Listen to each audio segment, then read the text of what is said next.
El capitalismo monopolista es conocido como el capitalismo de los imperios, teniendo como principal característica la división del mundo como potencia mundial. Quizás en el saber cotidiano tenemos como propios conceptos del monopolio que son algunos países como por ejemplo Estados Unidos, China o Rusia, pero podemos mencionar que la reproducción del capital, la mercantilización de los productos en general, también son una de las características principales. Es importante mencionar que la hegemonía de su moneda predomina en el mercado mundial, es decir, que se impone ante las otras monedas de los países subdesarrollados.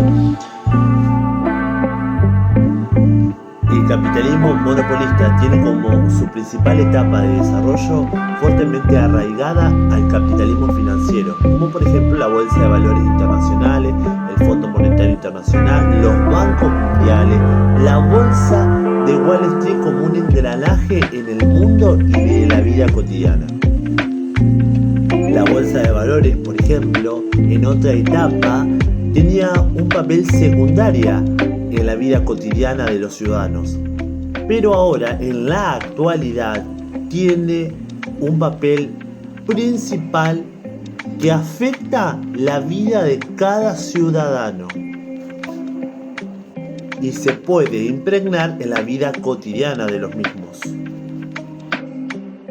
A mi entender, el sistema capitalista monopolista ha generado desigualdades en la distribución de ese capital, hegemonizando, concentrando el poder económico en algunos pocos, ¿no? Y generando desigualdades de las clases sociales. Es decir, en parte concentra la génesis de la función de nuestro trabajo como trabajadores sociales, el por qué nosotros surgimos ante este sistema como actores que vienen a intervenir en cierto sujeto.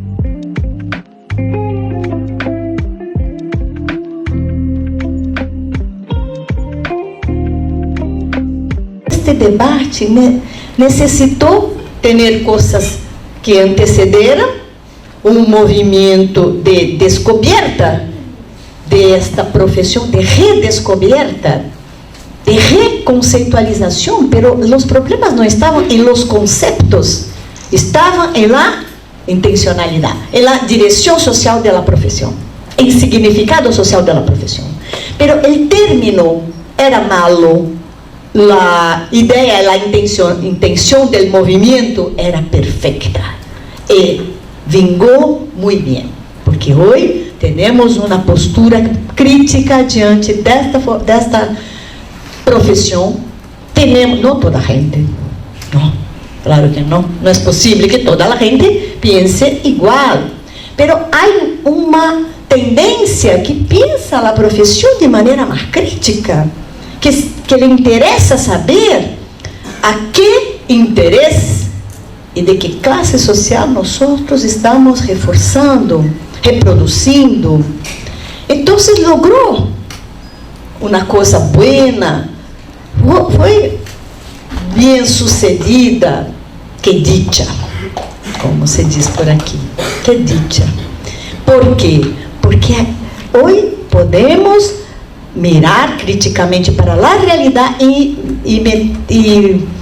perceber e analisar o trabalho social insertado na realidade, e não a partir de eu mesmo, de trabalho social mesmo.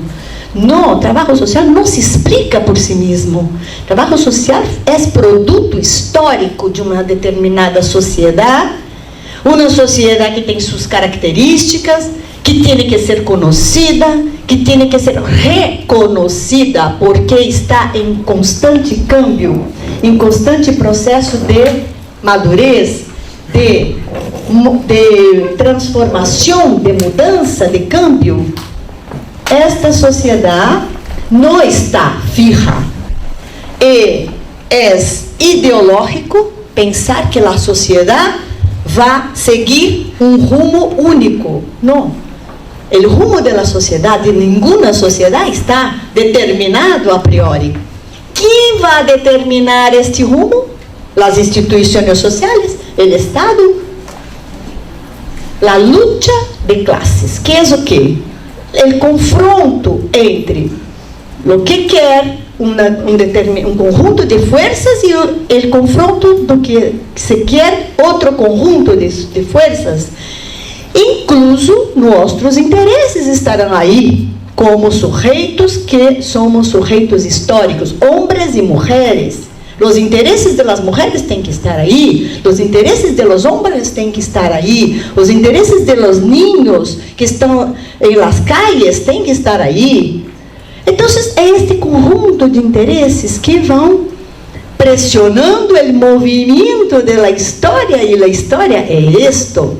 A história é o movimento que nós vamos imprimindo, se entende imprimir, através de nossos quehacer, através de nosso hacer personal como cidadãs e cidadãos e hacer como profissionais. Se entende do que estou planteando? Que bem, que dicha.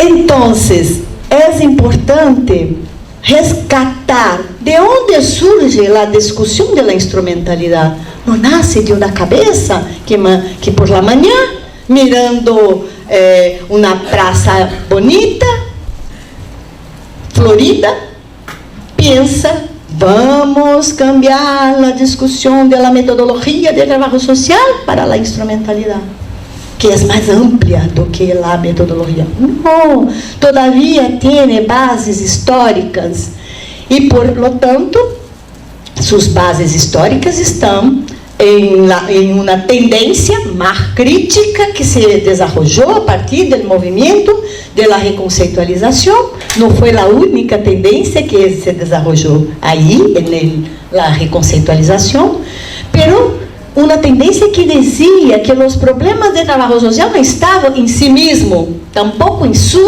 em la ausência de técnicas e instrumentais. Não. Todavia, como estamos utilizando, para quê? Para que finalidade? Então, a pergunta é anterior. O que é o trabalho social? Por que existe trabalho social? Uma sociedade que necessita de trabalho social é uma sociedade específica. Que sociedade é essa?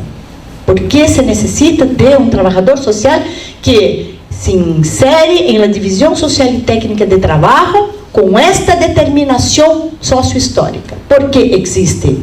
Para que existe? Para que finalidades? Para que interesses? Depois, que sociedade é esta? É a sociedade de duas classes. Por lo tanto, é uma sociedade que impõe duas forças distintas que se atravessam, que se confrontam, que se conflitam. Então, se é assim, não há um único interesse na sociedade, por lo tanto, tampouco há um único interesse no Estado. Há momentos. Teniendo como contenido teórico lo que cita esta autora, vemos que la instrumentalidad es aquello que le da un orden y un sentido a nuestra intervención, teniendo como principal objetivo el trabajo. En la historia de nuestro país, el trabajador social, junto a los programas del Estado, en diferentes crisis ha optado por diferentes programas y planes, creando planes estratégicos a corto, mediano y largo plazo, como por ejemplo en su momento en el 2001 el programa Jefes y Jefas, dándole un sentido a nuestra intervención desde lo macro a lo micro.